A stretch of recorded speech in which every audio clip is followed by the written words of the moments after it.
And I come straight back on to introduce a special feature we're doing as part of this ETH Prague, which is live stream interviews. I believe that the technical switching is capable, that they're going to switch to a live stream interview with Makoto Inoue from the ENS project. Ladies and gentlemen, hello, welcome on a fresh Saturday afternoon, early afternoon. I'm Sara Polak and I'll be having the huge honor of interviewing guests today again. And my first victim is Makoto from the Ethereum name service. One of the amazing things, well, we talked about a lot and you showed me a lot of cool stuff that we'll get to during the interview, but we also mentioned NFTs and you were somewhat of a very early pioneer in this regard in 2017. So can you tell me a little bit about that, your kind of work, where it all began? Yes, so thank you for the introduction. I'm happy to be here. So my name is Makoto, and I've been the developer of Ethereum name service since 2018. But Ethereum name service itself is launched in 2017, May 4th. So you always remember that May the 4th be with you. So it's very easy to remember. So we've been running service for the last 5 years, and primary usage is that basically that it's similar to domain service like Google.com, for the internet domains like IP addresses. But ENS name is for example, I have a matoken.eth. So matoken. If you want me to send some ETH or anything, you just send me to matoken.eth, and many wallets supports it. So you just type matoken.eth and you can send. But it also is an NFT. So if you go to OpenSea, you can find lots of kind of premium kind of domain name you can search and you can trade as well. So I was talking to Budweiser. They actually got the beer.eth from the OpenSea market for some crazy amount of the stuff. So that's kind of gist of what ENS is. Yeah. It's amazing. Well, what blows my mind even more than this is the fact that Budweiser was the one that got bid on ETH, the American one as well. So breaks my heart as a Czech. But what I really want to ask about as well, we've had a lot of conversations at ETH Prague about not having just the buzzword of an NFT because people are getting a little bit sick and tired of it, but actually moving it into a more mature usability, more mature technology that's helpful for the average person. And you spoke to me really beautifully about the bridging of the Web 2 space and the Web 3 space, and you do a lot of activities in that regard. So can you tell me what you do in that aspect? Yeah, so NFT used to be just copy and paste JPEG, right? Then I think last year, do you know Root project? They kind of just got text, and they were amazed, wow, people are just throwing money not just for the images but even for text. But think about it, ENS domain name is just a text as a NFT. So we are kind of pioneer of doing that since 2017, but people kind of didn't know about the utility around it. And because it's just a pure text, so you can use not just for so if you go to, for example, Uniswap, decentralized exchange, you can actually, if you log in as your wallet, it shows a matoken.eth or something like that, or you can search on OpenSea, but also you can also just use your ENS name as your identity, even in the Web 2, Twitter. So perfect example is Vitalik.eth. He put it on Twitter, and also many celebrities put that in ETH. So there I mentioned there's a leaderboard or top ETH name with top followers. So these things many celebrities start doing it. So it has a utility beyond just Web 3 space. So I would say it's kind of bridging the Web 2 space and Web 3 space. Yeah. Oh yeah, Anthony Hopkins. Really? Yes, he just put ahopkins.eth or something just a couple of days ago. Yeah.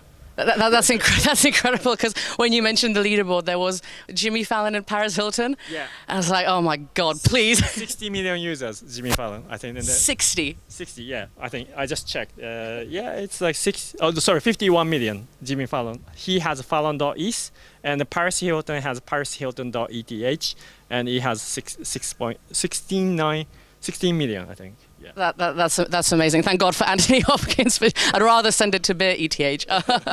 Where do you? I mean, how many users do you have right now? How's it scaling your business? Yeah, so we just reached 1 million names. Wow. But that doesn't mean some people kind of speculate on it. So there are some people who has multiple. I actually have matoken.eth and makoto.eth as well. But we have identified about 400,000 unique user addresses who own the ENS name. So we are seeing, I think, roughly between 200 to 400 people are actually own the ENS and they use it for daily uses. Yeah. Nice. And I mean, obviously everyone at Eat Prague is an absolute pro in this, and I always feel very embarrassed that I know so little. But if there are other people like me on the other side of the screen, how would you describe like the best advantages of this service? Is it like optimization of like navigation in the Web3 space, or? Yeah, so like I think as you probably know, like a Web3 blockchain is very scary, right? Like especially like first thing you see the hexadecimal things, like JX853, right? So I think ENS is actually our logo is it's the basically this shape is a ETH, Ethereum's logo, and our idea is to kind of take the edge off from the very harsh usage of Web3 blockchain. So that's our mission. So hopefully our service is providing basically Web3 more accessible to normal users. And actually, like most of the PFP NFTs, it's very, very expensive. But in our case, it's registration is $5 worth of ETH per year. And we usually ask people to register 5 years in the batch, but it's just $20, $30, right? And even if you pay the gas, you can get it within like $50 or $100. And I think nowadays you don't really see any NFT which has actual value attached with less than $100, right? And because this can be unique to you, even if the price is low, it adds like great value to you. So I think that's another part like which bridges the gap between new user and the Web3 world. I hope. Yeah. I mean, the way that you're describing it's almost like the regular like game theory or evolutionary behavior of people, and you actually get to put a stamp on it, your unique kind of ID, and you get to use it, and it's of actual value to you, that it makes surviving in the modern world easier and cheaper. What are like the other developments that you've got your sights on where you'd really like to take ENS? So I think so ENS primarily. One of the misconceptions is ENS is only for Ethereum, but not necessarily true. For example, like ENS, you can actually associate Bitcoin address or Litecoin or Dogecoin or Solana. So you can actually use it as a basically global phone book for your Web3 stuff. So like we actually have support for over 200 different blockchains. So if you want to manage all your blockchain, not just for Ethereum, but for any other blockchain, you can actually associate to that. So like I want to promote more the usage beyond just Ethereum like small bubble. This is S-Prog is great, but I think we shouldn't be kind of how to say travelism into specific silo of the blockchain, but we want to be the kind of bridge between Ethereum to the rest of the Web3 and the other blockchains. That's amazing. So not about fetishizing a certain coin, but basically making sure the navigation even between chains is basically easier. And again, making the Web3 world more open and accessible. Nice. And by the way, this is like a tourist question, but is it your first time in Prague? Actually, I've been probably 5-6 times. Like I'm based in London, so it's very close, right? And also DevCon 4 was in Prague 2018. So and I know Joseph since 2000, the organizer of the East Prague since 2016.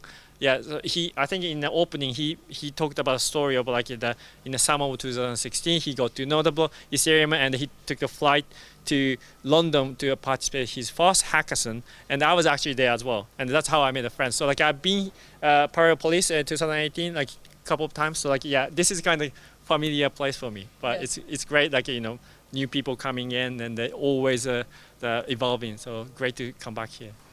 Thank you so much. And I got to say that I really appreciate the community aspect of this conference as well, that yes, we're all talking about living in the cloud and the metaverse, etc., but fundamentally it also comes down to these individual stories, how everyone got together, and it's actually really heartwarming and nice. So if you are afraid of the Web3 world, please don't be, because we're actually nice people and we love to be friends. Basically, our idea is we call it friends.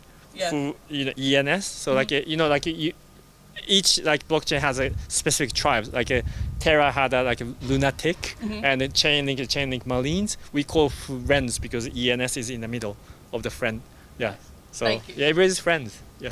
Everybody's friends. Awesome. Well, Makoto, thank you so much for being here with me on the roof, and I will see the rest of you very soon in the afternoon with more live streams. So stay tuned. Thank you.